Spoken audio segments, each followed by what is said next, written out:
The fall of Zoria. The crystalline spires of New Meridian glowed softly in the golden light of Zoria's twin suns, their surfaces reflecting the peaceful evening that would soon turn to chaos. Young Malak stood at his bedroom window, his iridescent scales shimmering as he watched transport ships glide between the towering structures of his homeworld's capital city. At 8 cycles old, he had never known anything but peace and prosperity, living in the technological marvel that was Zorian civilization. His mother Arena's voice echoed from downstairs, "Malak, dinner's ready. Your father will be home soon from the Science Council." But Zoran, Malak's father and one of Zoria's leading xenobiologists, would never make it home for dinner that night. The first plasma bombs fell just as Malak was heading down the spiral staircase of their home. The windows exploded inward, showering the room with crystalline shards as the Krillthax attack began. The insectoid species had long viewed the peaceful Zorians as a threat, their advanced biotechnology and growing influence in the galactic community seen as an affront to Krillthax supremacy. "Malak!" Arena screamed, rushing up the stairs to grab her son. The boy's scales had instinctively shifted to a defensive configuration, protecting him from the worst of the blast. But nothing could protect them from what was coming. Through the shattered windows, they watched in horror as massive Krillthax warships descended through the atmosphere, their chitinous hulls bristling with weapons. Waves of fighter craft swarmed between the city's towers, methodically targeting civilian structures with precision strikes. "We have to get to the emergency shuttle," Arena said, pulling Malak close as they made their way to the basement. The Zorian government had mandated all homes have escape vessels after the first diplomatic tensions with the Krillthax began, but no one had truly believed they would be needed. The ground shook with another explosion, closer this time. Malak's scales rippled with fear as they reached the basement shuttle bay. The sleek vessel was their only hope of escape, its biological systems already warming up in response to the emergency protocols. "Wait!" Malak cried out. "We can't leave without father." As if in answer to his plea, the basement door burst open. Zoran stumbled in, his normally pristine scales covered in dust and scored with plasma burns. "They hit the Science Council first," he gasped, clutching his side where a piece of shrapnel had torn through his protective scales. They knew exactly where to strike. Arena helped her wounded mate into the shuttle as another explosion rocked the building above them. The ceiling cracked, debris raining down as they sealed the vessel's organic hull. Through the viewports, they could see streams of other refugee ships launching from nearby homes, all desperate to escape the systematic destruction of their world. "All planetary defenses are down," Zoran reported grimly as Arena guided their shuttle up through the chaos. "The Krillthax somehow got past every security measure we had. There must have been infiltrators." Malak pressed his face against the viewport, watching in horror as his entire world burned. The crystalline spires that had been his home were being methodically shattered, the pieces raining down like deadly stars. The Krillthax ships moved with terrible precision, their attack clearly planned down to the smallest detail. They weren't the only ones fleeing. Hundreds of Zorian shuttles were streaming up into space, desperately trying to escape the massacre below. But the Krillthax had planned for this too. Warships waited in high orbit, their weapons cutting through the refugee vessels with mechanical efficiency. "There." Arena pointed to a gap in the Krillthax blockade. "If we can reach the quantum corridor, we might make it to neutral space." She pushed their shuttle's biological engines to their limit, the vessel's living systems straining as they wove through the debris field of destroyed ships. Malak could see other families in nearby vessels, their faces pressed against viewports just like his, all sharing the same look of desperate hope. The quantum corridor beckoned ahead, its swirling energies promising escape. But as they approached, a massive Krillthax cruiser emerged from quantum space directly in their path. Its weapon systems were already charging, the energy reading spelling certain doom for the fleeing refugees. "Hold on!" Arena screamed, throwing their shuttle into a desperate evasive maneuver.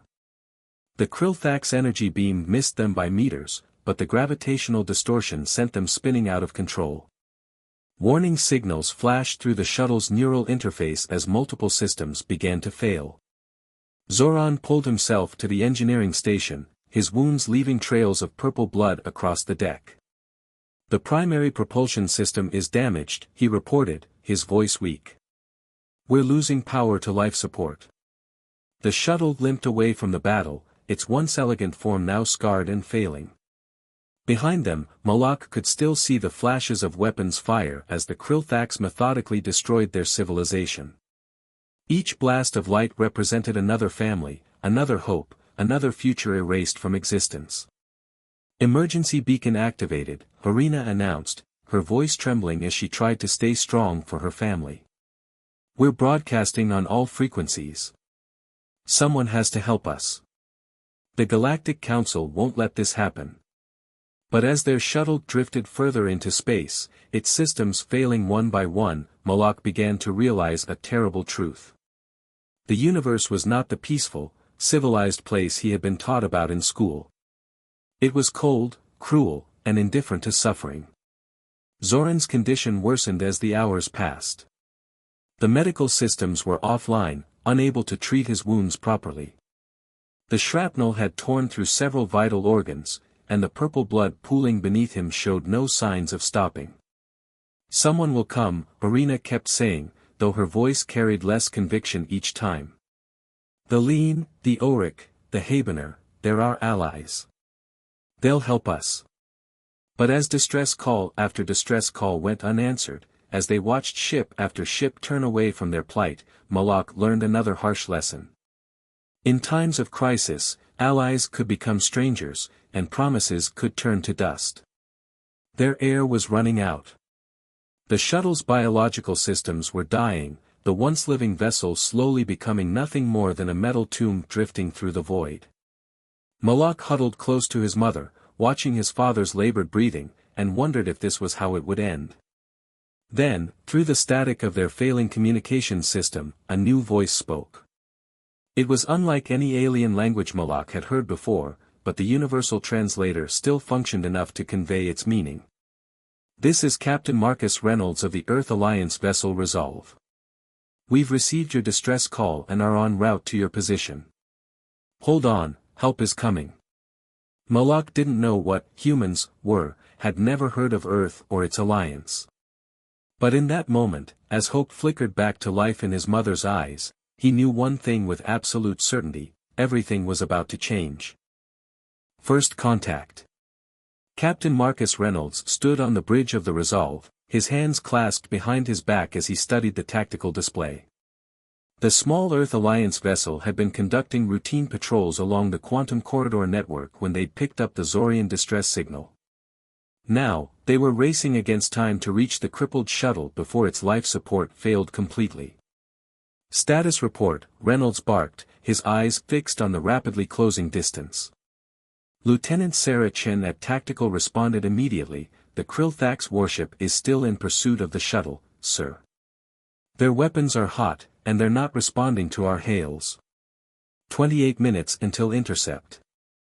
Reynolds had never encountered a Zorian before, but he'd heard of their species. Peaceful, advanced, with biotechnology that could revolutionize human medicine. And now they were being systematically exterminated while the rest of the galaxy looked away. "Engineering, I need more power to the engines," Reynolds commanded. "They don't have 28 minutes. Chief Engineer Muhammad Hassan's voice crackled over the comm, "Captain, I'm giving her everything she's got. These experimental quantum drives weren't meant to be pushed this hard." The Resolve shuddered as Hassan coaxed more power from the engines. They were a small ship, officially classified as a patrol vessel, but Reynolds knew every inch of her capabilities.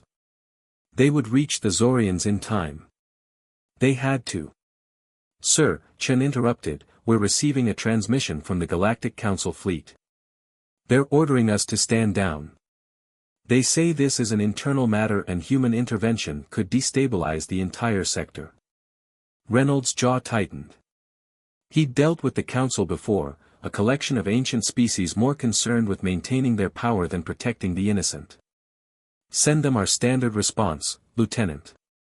The Earth Alliance does not recognize their authority to restrict humanitarian aid. On the failing Zorian shuttle, Moloch watched in amazement as the human vessel grew larger in their viewport. It was unlike anything he'd seen before, not grown like Zorian ships, or chitinous like Krilthax vessels, but built of gleaming metal and pulsing energy fields. The design was alien, yet something about it spoke of determination and purpose. "Their ship is so small," Arena whispered, cradling Zoran's head in her lap. Her mate's breathing had grown shallow, his scales losing their luster as his life ebbed away. How can they hope to stand against a Krilthax warship? Her question was answered moments later as the Resolve opened fire.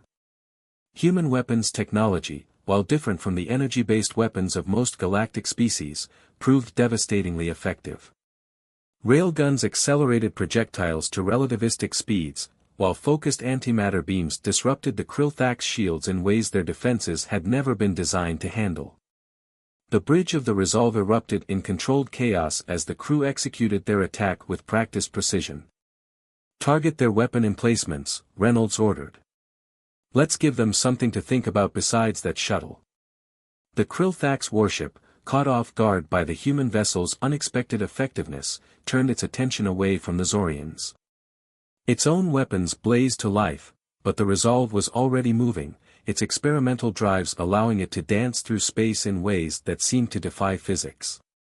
"Sir," Chen reported, "I'm detecting power fluctuations in the Zorian shuttle's life support system. Total failure imminent." Reynolds made his decision instantly. "Bridge to transporter room. Lock onto the Zorian life signs and beam them directly to medical. To hell with first contact protocols, we're not watching them die." The technology that humans called transporters was one of their most closely guarded secrets. Based on principles that seemed to violate the known laws of physics, it could disassemble matter and reassemble it almost instantly across vast distances. To the dying Zorian family, it must have seemed like magic as their world dissolved in shimmering light. Moloch materialized in the Resolve's medical bay, still clutching his mother's hand. The sterile environment was a shock to his senses, no living walls or neural interfaces, just clean metal and humming machinery. Human medical staff, already briefed on Zorian physiology from their database entries, rushed forward to help. Dr. Elena Rodriguez, the ship's chief medical officer, immediately focused on Zoran. Her dark eyes narrowed as she assessed his injuries, already calling out orders to her team. "Get him on life support now. I need a full bioscan and blood synthesis started immediately." The humans moved with practiced efficiency, their actions confident despite never having treated a Zorian before. Their medical technology, while different from the biological healing chambers Moloch was familiar with, proved remarkably adaptable. Arena watched in amazement as Dr. Rodriguez used a device she called a cellular regenerator to begin repairing Zoran's wounded organs. The penetrating trauma damaged several major vessels, the doctor explained, her words automatically translated by the ship's systems. "But we can fix this. Your husband's going to make it." Meanwhile, on the bridge, the battle with the Krilthax warship had reached a crucial point. The Resolve shields were weakening under the constant assault, but they'd given as good as they got. The insectoid vessel's main weapon array was disabled, and its hull showed multiple breaches. "Sir," Chen reported, "2 more Krilthax ships just emerged from quantum space. We can't take them all." Reynolds nodded grimly. "We don't have to. Our mission was to save that family, and we've done that. Plot an escape course, maximum speed. Let's show them why they call us the fastest ship in the sector." The Resolve's quantum drives flared to life, carrying them away from the battle. Behind them, the Krilthax ships launched a futile pursuit, but the human vessel's superior speed soon left them far behind. In Medical Bay, Moloch watched in fascination as the humans worked to save his father's life. Everything about them was strange, their soft, scaleless skin, their rigid bodies that didn't flow like Zorian forms, their quick, decisive movements. Yet there was something compelling about them, a strength that went beyond physical capabilities. Why? He finally asked Dr. Rodriguez as she checked Zoran's vital signs. Why did you help us when no one else would? The doctor paused, looking down at the young Zorian with a gentle smile. Because it's who we are, little one. Humans have a long history of facing impossible odds to help others. We believe that every life is precious, and will fight to protect that belief. Captain Reynolds visited the medical bay once the ship was safely away, wanting to check on their refugees personally. He found Moloch sitting beside his father's bed, watching in wonder as human medical technology slowly brought Zoran back from the brink of death. Captain, Irina said, rising to greet him formally. We owe you everything. Our lives, our future. How can we ever repay such a debt? Reynolds shook his head. There is no debt. We did what any human would do. But I have to ask, what happened? Why did the Krillthax attack your world? Irina's scales darkened with grief as she explained. They feared us. Not for our weapons, we have none, but for our potential.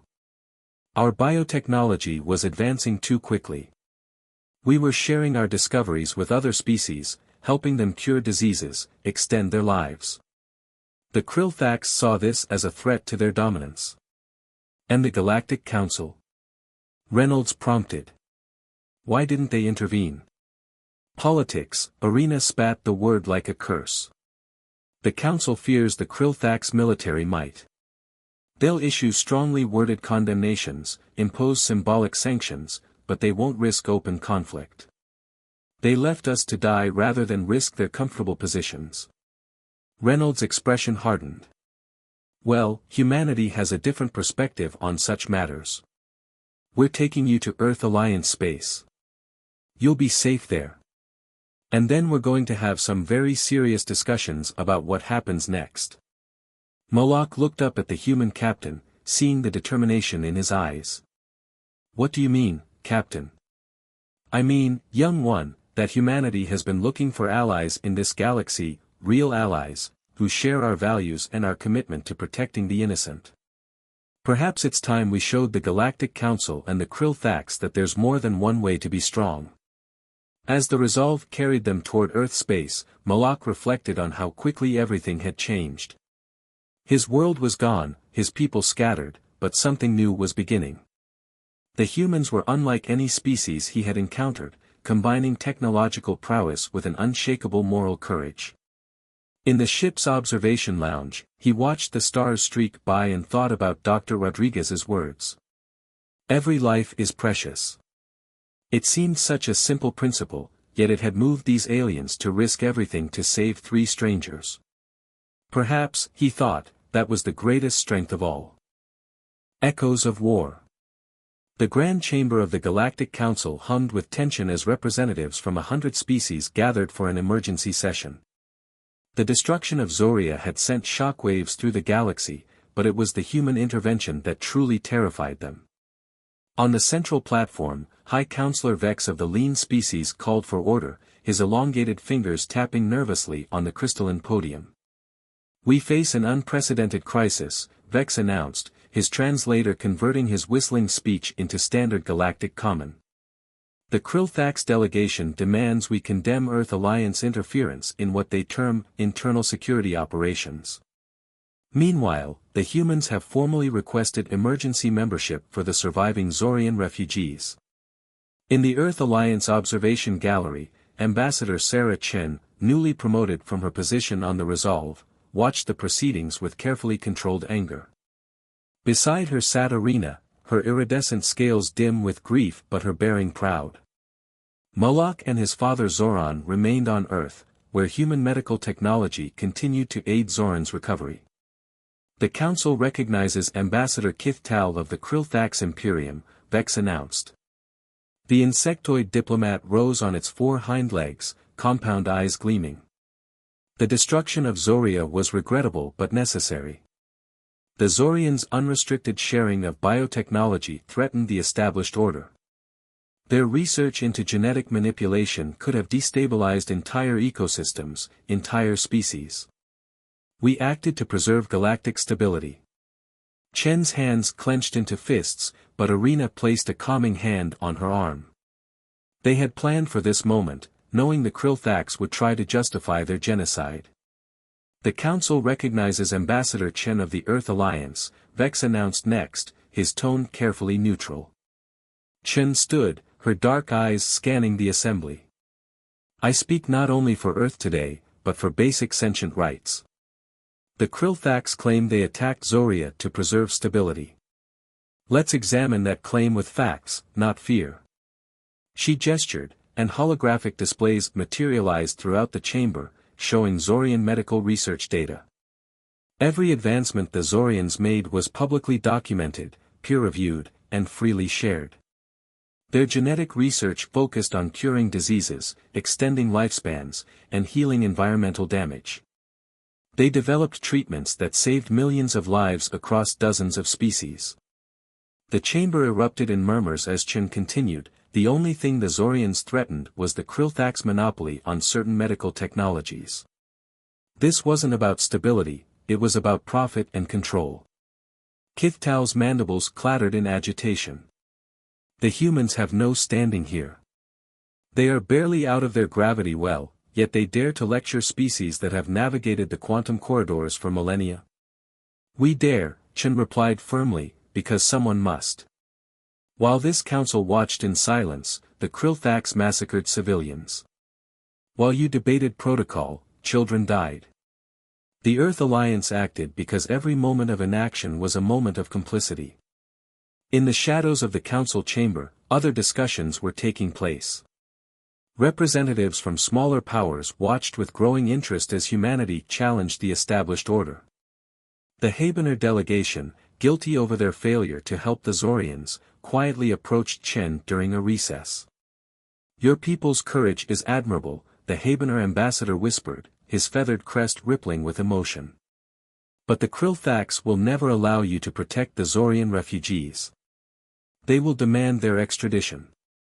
Let them demand, Chen replied. Earth has already granted asylum to every surviving Zorian.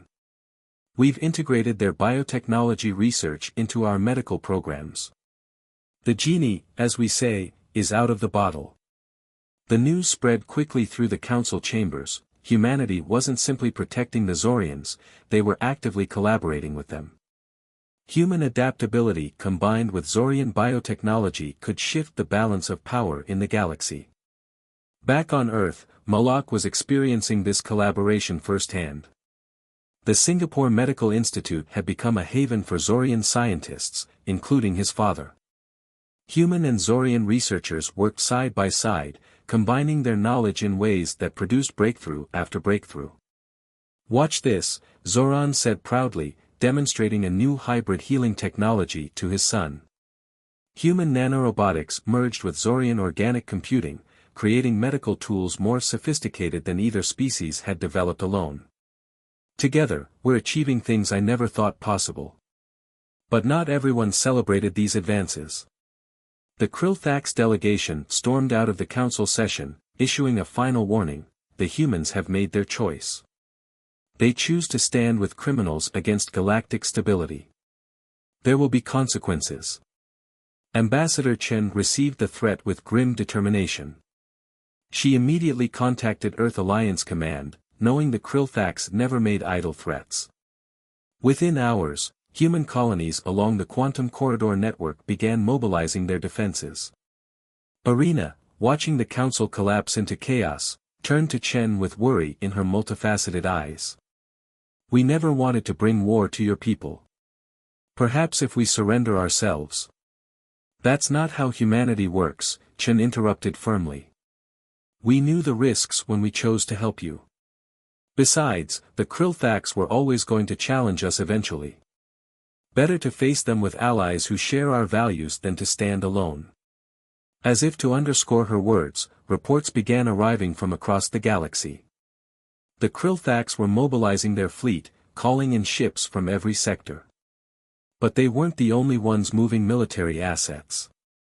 The Habener, shamed by their earlier inaction, quietly began repositioning their ships to support human space. Other species, long resentful of Krillthak's dominance, saw an opportunity for change.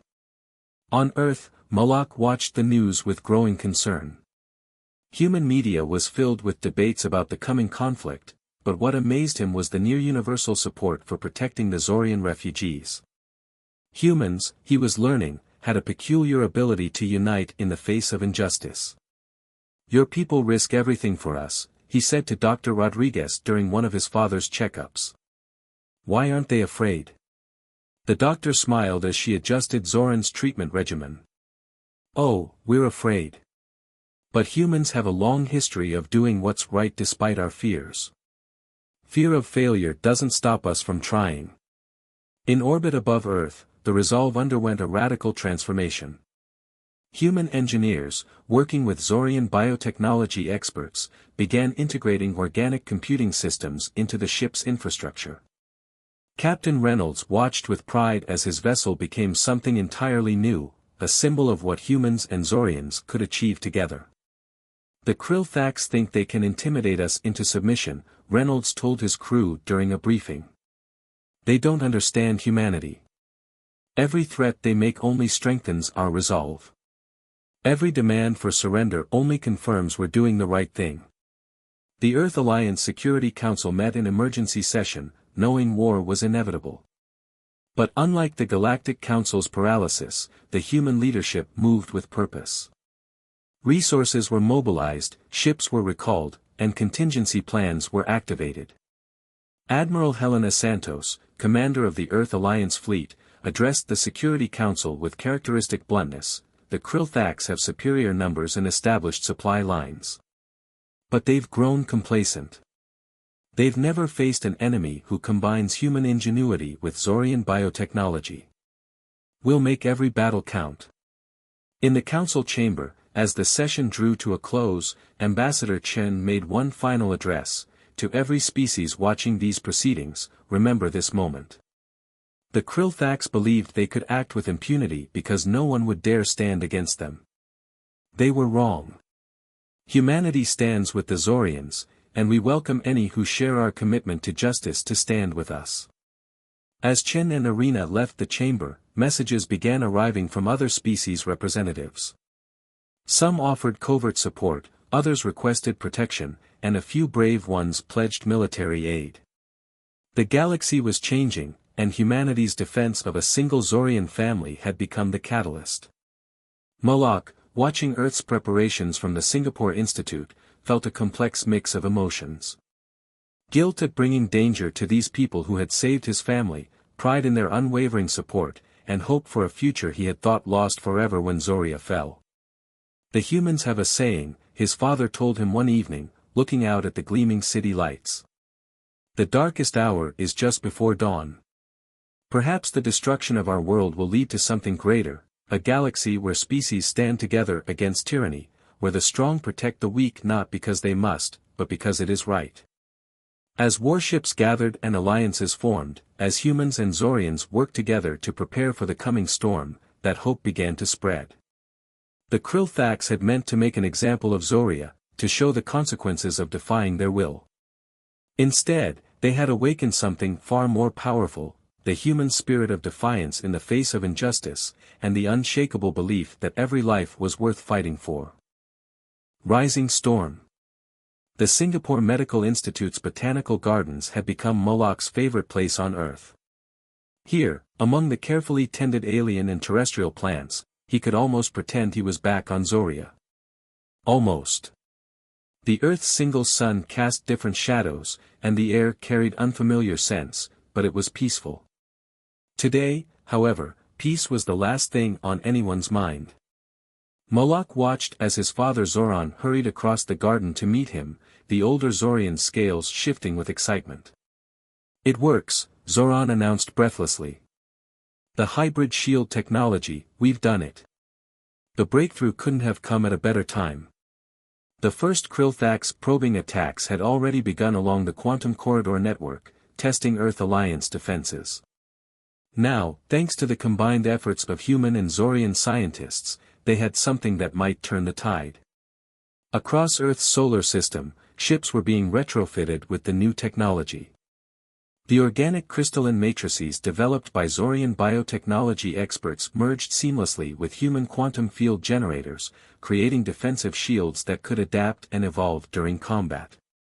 Captain Reynolds stood on the bridge of the newly upgraded Resolve, watching as his engineering team ran final diagnostics. The ship had been transformed, its hull now threaded with living crystal that pulsed with bioluminescent energy. "How does she feel, Chief?" Reynolds asked over the comm. Muhammad Hassan's voice came back filled with wonder. "Like nothing I've ever seen, Captain. The organic systems are actually learning from our operations, optimizing power distribution in real time. She's not just a ship anymore, she's becoming something entirely new." The Resolve wasn't alone. Throughout human space, similar transformations were taking place. The Earth Alliance had committed fully to the human-Zorian partnership, understanding that survival meant adaptation. In low Earth orbit, Admiral Santos watched from her flagship as the combined fleet took shape.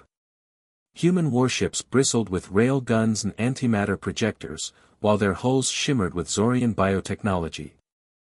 Habener vessels, their organic designs already compatible with Zorian systems, integrated seamlessly into the formation. "Status report," Santos demanded, her holographic form appearing simultaneously on the bridge of every ship in the fleet. "Third Squadron reports ready," came one response. "Hybrid shields at full power. Fifth Squadron standing by. Biotech targeting systems online. Seventh Squadron in position. All weapons hot." But the Admiral knew they were still outnumbered. The Krillthax had spent centuries building their war machine, establishing bases and supply lines throughout the galaxy. The Earth Alliance fleet, even with their technological innovations, would be fighting an uphill battle. That's when Arena proposed something unprecedented. In the Earth Alliance Security Council chamber, the female Zorian stood before the assembled human leaders, her scales shifting through patterns that reflected her intensity. "The Krillthax believe they understand Zorian biotechnology," she explained. "They think they know our capabilities, our limits. But there are secrets we kept hidden, technologies we developed but never deployed because we feared their destructive potential." She gestured, and a holographic display materialized, showing molecular structures that made even seasoned human scientists gasp. "We call it the Genesis Protocol," Arena continued. "A way to reprogram matter at its most fundamental level. We never weaponized it because the power was too great, the temptation too dangerous. But now, the implications were staggering. The Genesis Protocol could turn the Krillthax's own ships against them, transforming metal and chitin into organic processors loyal to the Alliance. But the ethical concerns were equally massive. "This isn't just a weapon," Admiral Santos observed. "This is power over life itself." Arena's scales darkened. "Yes. This is why we kept it hidden. This is why the Krillthax were right to fear us, even if their response was unconscionable. The question is, can humanity be trusted with such power?" The room fell silent. The Earth Alliance leadership had to weigh not just the immediate tactical advantages, but the long-term implications for human civilization. Power like this had featured in countless human stories, usually as a cautionary tale. While the leaders debated, the war intensified. The Krillthax, realizing the threat posed by human-Zorian cooperation, launched simultaneous attacks on multiple fronts. Alliance ships fought desperately, their new hybrid technology proving effective but not invincible. The Resolve found itself on the front lines once again, defending a human colony in the Tau Ceti system. Captain Reynolds watched as his tactical display filled with enemy contacts. Multiple Krillthax heavy cruisers dropping out of quantum space, Lieutenant Chen reported. "They're launching boarding pods." The insectoids had adapted their tactics, realizing that the new hybrid shields were strongest against external attacks. They aimed to bypass them entirely, getting troops directly onto Alliance ships. "Not this time," Reynolds growled. "Activate the internal defense network." This was another product of human-Zorian cooperation. The living crystal threaded through the ship's hull created an immune system of sorts, responding to invasion like antibodies fighting an infection. When Krillthax boarding pods attempted to breach the hull, they found themselves engulfed by rapidly growing crystalline structures. But not every ship in the Alliance fleet had been fully upgraded yet. Reynolds watched in horror as a human destroyer succumbed to boarders, its crew fighting desperately in close-quarters combat against the insectoid warriors. "Resolve actual to all points," he broadcast. "Focus fire on their troop carriers. We are not losing any more ships today." The battle raged for hours, a testament to both sides' determination. The Alliance's superior technology clashed with Krillthax's numbers and experience. In the end, the colony was saved, but the cost was high. Back on Earth, Malak helped tend to the wounded as they arrived at the Singapore Medical Institute. Human and Zorian doctors worked side by side, using their combined knowledge to save lives that would have been lost to either species' medicine alone. "They just keep coming," Malak observed to Dr. Rodriguez as they stabilized a badly injured human marine. "No matter how many battles we win, they have more ships, more soldiers." "That's their weakness," Rodriguez replied, her hands steady as she applied a Zorian healing matrix to the marine's wounds. "They think victory is just about numbers. They don't understand what happens when different species truly work together, combining their strengths." She was right. Every battle provided more data for the hybrid systems to analyze, more opportunities for human and Zorian technology to evolve together. Ships that survived one engagement were stronger in the next, their organic components learning and adapting. But the Krillthax were learning too. Their attacks grew more sophisticated, probing for weaknesses in the Alliance's defenses. They began targeting scientific installations, trying to slow the spread of hybrid technology. In orbit above Mars, a research station came under heavy attack. The Resolve, already battle-scarred from Tau Ceti, arrived just in time to witness a Krillthax dreadnought preparing to fire its main weapon. "Status of the hybrid shields?" Reynolds demanded. 60% and falling, Hassan reported. "We've taken too much damage already." Reynolds looked at his tactical display, calculating angles and trajectories. The dreadnought's weapon would tear through the research station's defenses like paper. "Unless. All power to the forward shields," he ordered. "Plot an intercept course." The Resolve moved to position itself between the dreadnought and its target. The smaller ship's shields, enhanced by Zorian biotechnology, flared brilliant blue as they absorbed the massive energy beam meant for the station. For a moment, it seemed impossible that they could survive. The shield matrix screamed in protest, organic crystals growing and adapting frantically to channel the overwhelming power. Then, something unprecedented happened. The hybrid shields didn't just absorb the energy, they redirected it. Crystalline structures across the Resolve's hull aligned perfectly, turning the ship into a giant lens that focused the dreadnought's own weapon back against it. The massive Krillthax vessel never had a chance to react. Its own energy beam, amplified by the Resolve's hybrid systems, burned through its shields and hull in seconds. The dreadnought split apart, secondary explosions consuming it from within. As debris from the destroyed dreadnought drifted past the Resolve's viewports, Reynolds realized they had just witnessed something revolutionary. The hybrid technology wasn't just making their ship stronger, it was creating entirely new possibilities. The battle for the research station marked a turning point. News of the Resolve's victory spread quickly through the Alliance fleet, boosting morale and proving that the Krillthax could be beaten. But it also served as a warning to both sides: this war would be won not through brute force, but through innovation and adaptation. In the Singapore Gardens, Malak looked up at Earth's night sky, watching distant flashes of light that marked ongoing battles. The war was far from over, but for the first time since leaving Zoria, he felt truly hopeful. His father's words came back to him: "The darkest hour is just before dawn." The hybrid technology was more than just a weapon, it was proof that different species could achieve amazing things together. Now they just had to survive long enough to see that dawn arrive. A new dawn. The war had been raging for 6 months when the Krillthax launched their final offensive. Their massive fleet, gathered from every corner of their empire, emerged from quantum space near Saturn. Leading the assault was the Apex Dominion, a battle station the size of a small moon, bristling with enough firepower to reduce Earth to ash. In the Earth Alliance Command Center, Admiral Santos studied the tactical hologram with grim determination.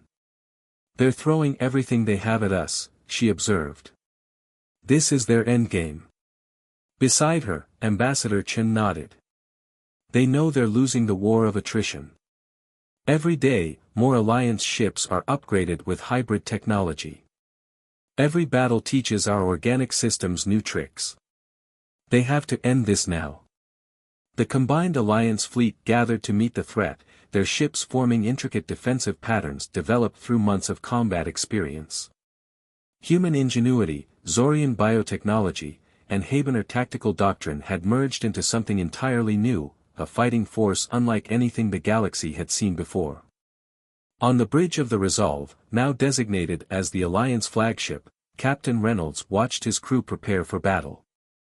The ship had changed dramatically since that first rescue mission. Living crystal pulsed throughout its structure, making the vessel feel more like a living organism than a machine. "All stations report ready," Lieutenant Chen announced. Her promotion ceremony had been postponed 3 times due to enemy attacks, but she had refused to leave the Resolve for a different posting. "Engineering reports hybrid systems at peak efficiency," Chief Hassan added. "The organic matrices are practically singing, Captain. They know what's coming." Reynolds allowed himself a small smile. The Resolve had become legendary throughout the fleet, its hybrid systems more advanced than any other vessels thanks to constant combat exposure and adaptation. If anyone could find a way to defeat the Apex Dominion, it would be this ship and this crew. In the Singapore Medical Institute, Moloch helped his father make final adjustments to the Genesis Protocol.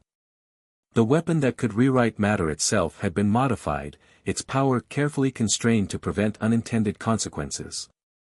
"Are you sure about this?" Moloch asked, his scales shifting with concern. "Once we deploy it, there's no going back." Zoran's expression was solemn. "The Krillthax gave us no choice. They destroyed our world because they feared what we might become. Now they'll learn what we actually are." Arena, who had been coordinating with Alliance Command, rushed into the laboratory. "They're beginning their advance. All ships are in position." The battle began with a fury that lit up the solar system. Railgun fire and antimatter beams crisscrossed space as the two fleets engaged. The Alliance ships, their hybrid shields glowing with bioluminescent energy, weathered the initial barrage far better than the Krillthax expected. But the Apex Dominion changed everything. Its main weapon, powered by an artificial quantum singularity, fired a beam of such intense energy that it overwhelmed even the most advanced hybrid shields. 3 Alliance cruisers vanished in the first shot, their crews not even having time to scream. "This is Admiral Santos to all ships," the command channel crackled. "Begin Operation Dawning. May whatever gods you believe in watch over us all." The Alliance fleet split into smaller task forces, executing complex maneuvers that looked like retreat but were actually drawing the Krillthax fleet into carefully planned killing zones. The Resolve led its squadron straight toward the Apex Dominion, seeming to dare the massive station to target them. "They're taking the bait," Chen reported as enemy ships moved to intercept. "Task forces in position." Reynolds keyed his comm, "All ships, deploy Genesis packets on my mark." This was the moment everything hinged on. Months of research, countless sacrifices, all leading to this. The Genesis protocol had been modified into a delivery system that could be fired like conventional weapons, but its effects would be anything but conventional. Mark. Across the battlefield, Alliance ships launched their Genesis packets. The Krillthax, expecting normal weapons, found their shields useless against these new projectiles. The packets phased through their defenses and attached to their hulls. For a moment, nothing seemed to happen. Then the organic crystalline structures began to grow. The Krillthax ship's own material was being transformed, their hulls and internal systems becoming hybrid organic mechanical matrices similar to Alliance vessels. But unlike the carefully cultivated symbiosis that humans and Zorians had developed, this was more like a hostile takeover. Panic spread through the Krillthax fleet as ships stopped responding to their commander's orders. The organic systems, programmed with Alliance protocols, began fighting against their former masters. The Apex Dominion fired its main weapon again, this time at the Resolve. But Reynolds had been counting on this. The hybrid shields, now evolved far beyond their original design, didn't just absorb the energy, they channeled it through the ship's living crystal structure, amplifying and redirecting it. Now, Reynolds ordered as the Resolve's entire hull lit up like a second sun. Fire everything.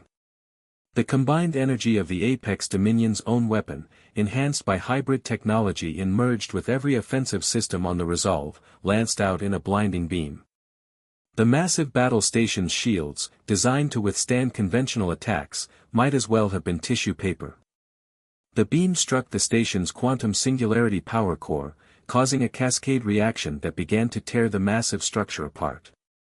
But the Resolve wasn't finished. Genesis packets, specially modified for this moment, attached themselves to the dying station.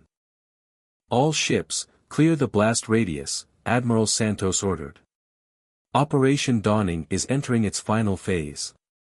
The Alliance fleet pulled back as the Apex Dominion underwent its transformation. Instead of destroying the station completely, the Genesis protocol began to reshape it. The massive structure's stored energy was channeled into the process, turning the weapon of mass destruction into something entirely new. Where the Apex Dominion had been, a massive space station remained, but one built of living crystal and hybrid technology. Its weapon systems were transformed into life support and research facilities. The artificial quantum singularity that had powered its main gun now provided clean energy for what would become a symbol of cooperation between species. The remaining Krillthax ships, those not yet transformed by the Genesis protocol, began to retreat. Their carefully maintained image of invincibility had been shattered, their greatest weapon turned against them. In the aftermath of the battle, as Alliance ships began rescue operations for surrendering Krillthax crews, Malak stood in the Singapore Gardens one last time. The sky above was clear now, no more flashes of combat lighting up the night. "It's over," Arena said softly, joining her son. "Really over." But Malak knew it wasn't just the end of something, it was also a beginning. The Genesis protocol had shown the galaxy a new way forward. Not through destruction, but through transformation. Not through fear, but through cooperation. Captain Reynolds and his crew received the highest honors both Earth and their allies could bestow.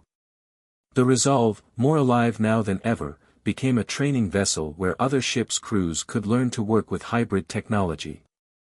The transformed Apex Dominion was renamed Unity Station, becoming the new headquarters for an expanded alliance that included reformed Krillthax worlds. The station's vast laboratories were dedicated to collaborative research between all species, ensuring that knowledge would be shared openly rather than hoarded or feared. Dr. Rodriguez continued her work with hybrid medical technology, saving countless lives across multiple species. The Singapore Medical Institute became the galaxy's premier center for cross-species medical research, its gardens now filled with plants from hundreds of worlds. The Galactic Council underwent its own transformation, with younger species like humanity gaining equal representation alongside the ancient powers. The principles of mutual aid and intervention to protect the innocent became cornerstones of galactic law. And Malak? He followed in his father's footsteps, becoming a leading researcher in hybrid technology. But he never forgot that terrible day when his family's shuttle drifted helplessly in space, when all hope seemed lost until a single human ship answered their call. Years later, he would often tell students at the Unity Station Academy about those early days. About how the salvation of an entire species began with one family and one act of courage. About how humanity, barely known in the galaxy, had risen to become a beacon of hope by simply doing what they believed was right. The humans have a saying, he would tell his students, his scales shimmering with pride. The darkest hour is just before dawn. But they taught us something even more important, that the dawn always comes, as long as there are those willing to stand and face the darkness together. The story of the Zorian family and the humans who saved them became legend, taught in schools across the galaxy. But its true legacy lived on in the everyday reality of species working together, sharing knowledge, and standing united against injustice. For in the end, it wasn't superior technology or military might that had changed the galaxy. It was the simple truth that humans had known all along, that every life was precious, that no one should stand alone in their darkest hour, and that the greatest power in the universe was the willingness to help others, no matter the cost. The dawn had come at last, and it was more beautiful than anyone could have imagined.